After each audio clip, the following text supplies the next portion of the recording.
Number 2, இந்த நிமிடம் நம்ம வாழ கற்றுக்கொள்ள வேண்டும்.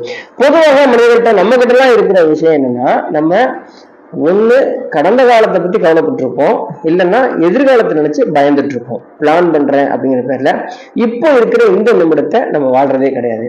ஆனா குழந்தைகள் அப்படி கிடையாது, எப்பவுமே கரெக்ட்ல அவங்க வாழ்வாங்க.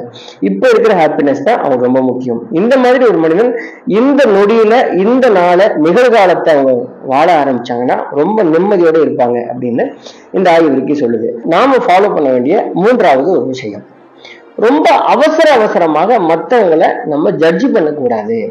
பொது ஒரு உளவியல் அறிக்கை சொல்லுது, நீங்க ஏதாவது ஒரு இடத்துல பேசும்போது 15 செகண்ட்ல நீங்க அவங்களை இம்ப்ரெஸ் பண்ணிடணும். அந்த 15 செகண்ட்ல உங்களை பத்தி ஒரு கருத்து ஐடியா அவங்களுக்கு உருவாகும் அப்படின்னு சொல்லுது. நம்ம இந்த விஷயத்த இப்படி உள்டாவா பார்க்கலாம். நாம நம்ம கிட்ட வந்து பேசுறவங்கள்ட்டையோ நம்ம போற இடத்துலயோ நமக்கு எதிரில் நிக்கிற